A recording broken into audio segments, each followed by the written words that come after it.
Welcome to the C Word Podcast. I'm Semaj, and I greet you in the love and the light of the infinite Creator.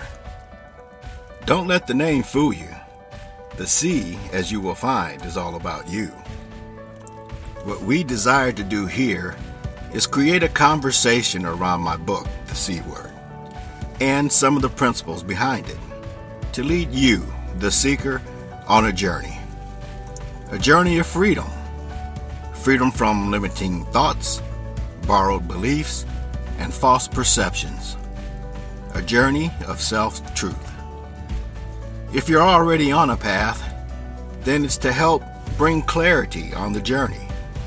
I've walked the path. I can help you identify the walls you've built and the ruts that you're in, and give you some tools to create a new life. I'm a hands-on healer of energy and light, teacher of my own integrative flow technique. I'm a student of the universal law of one, and a certified life coach, helping you to get clear your direction. I'm called father, husband, grandfather, Sifu, and guru. I'm on this journey with you. We are one. My desire is to live this quote, which simply says, "The best teachers are those who show you where to look, but don't tell you what to see." Let's begin. Welcome back to the C Word. Today, we're going to look at the next step. Your next step. If you've been listening, you now know you're not alone. But where do you go from here? What lies ahead? There's much to talk about here, much to explore. What happens when you realize you get to have a choice? That's the question. Let's begin. This is episode 5. I call it All About the Cave, part 3, the Ascension. Okay, back to the cave. If you and I have done our due diligence with this story, you have now joined forces, so to say, with another person who has escaped from the wall.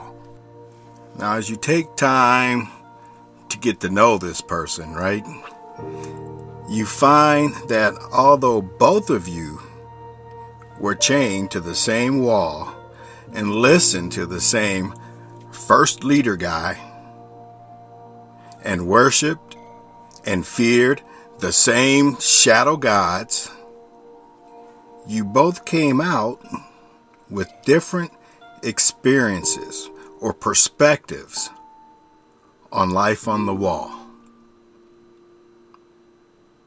But at this moment, you're both trying to find out what to do next.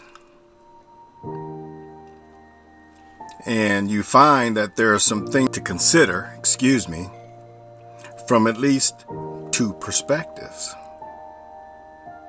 Let's look at these. Number 1, you can go back. Not to stay, but to find more minds to free. Yes, I could hear Morpheus talking to Neo. It'll be dangerous. If you get caught, you die. If you talk to the wrong person, they may report you. You could get shunned. They call you the woo-woo guy or a heretic. And you know why they believe what they believe, but this time you actually know the truth. Okay, say you succeed and you're able to get 2 or 3 more people to join you. To do what? To consider the next steps? They might be too scared to move ahead. So as you're climbing out of the cave, they'll decide to go back.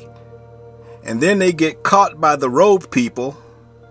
They find you and you die. Maybe. Or do you go forward? Explore the light that is shining down into the cave, and you ponder. Is it dangerous? You don't know. What's out there?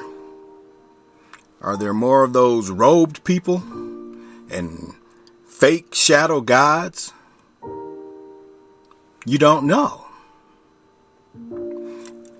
But the light is so bright. What if the fire is so big it burns you up? Are you scared? You don't know. Okay, now I'm going to interject some Semaj perspective. You don't know. I don't know. Those are 3 words that society has made to be evil or fearful. And it's probably one of the most truthful statements anybody can say when they don't know the answer. The fear of the unknown is the number 1 on the list of people's fears. Why? Because we've been taught that if we don't know something, we're stupid. And if you don't know the answer, you're dense. And if you don't know, whatever you find is gonna hurt. So we don't seek to know. We don't say, I don't know. We don't say, I have fear. Because what happens once you claim it is that you get the opportunity to not be fearful. And for those who faced any fear, you know that 9 out of 10 times that what we feared never happens. It never comes. It was something that just kept us from moving. Sorry, I digress. Let's go back to the cave. So, you and the other person,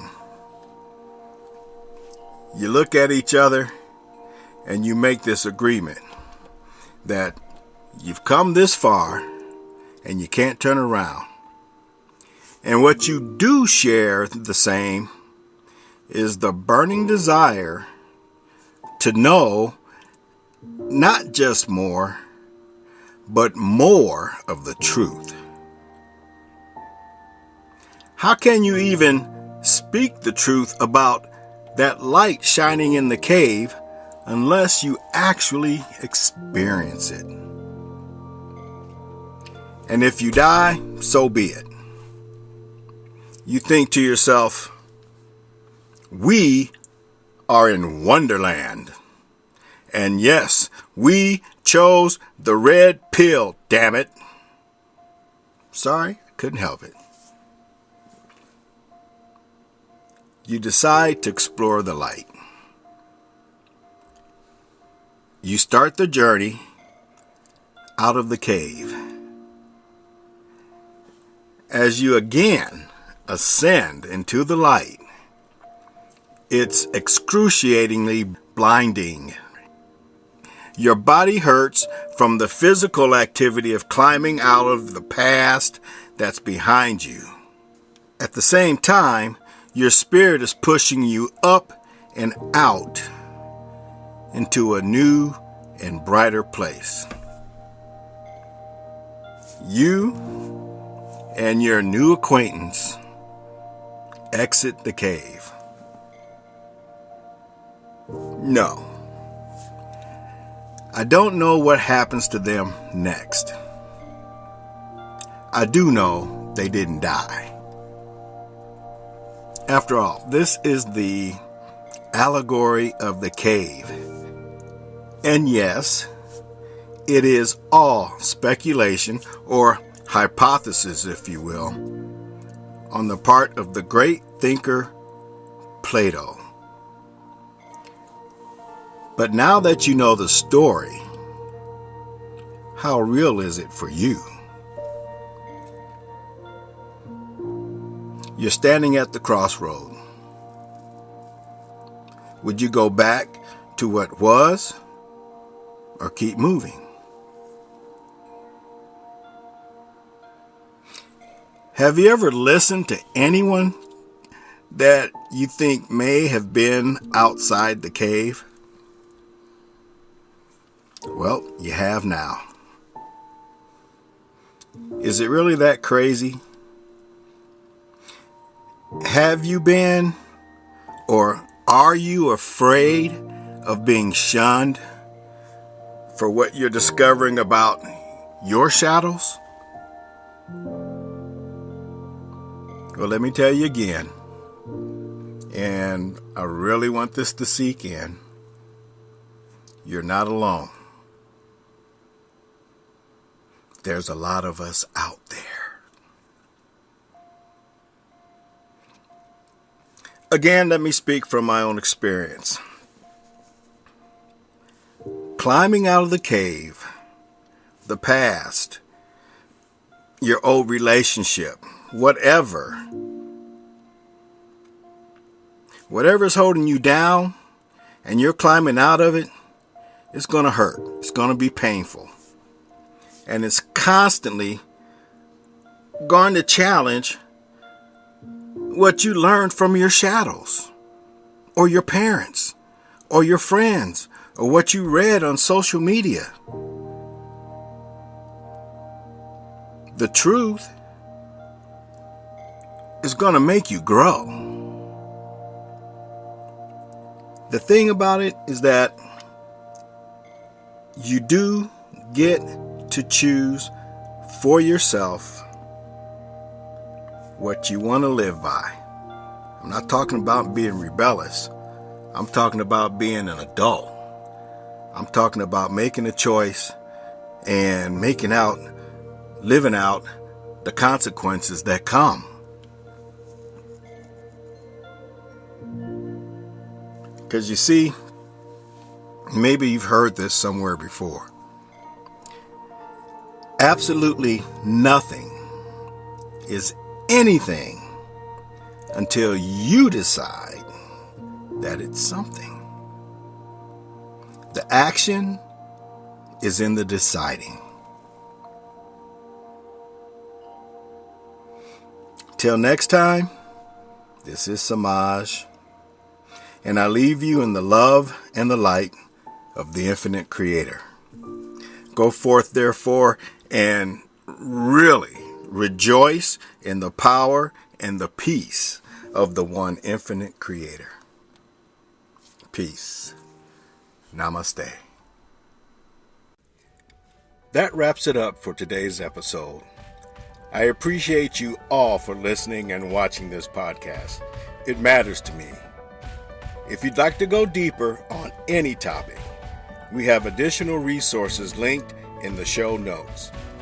If you're getting value from this show or have feedback, feel free to reach out to me at semaj@agreatnewyou.com or by leaving us a rating here. Thanks for listening. Namaste.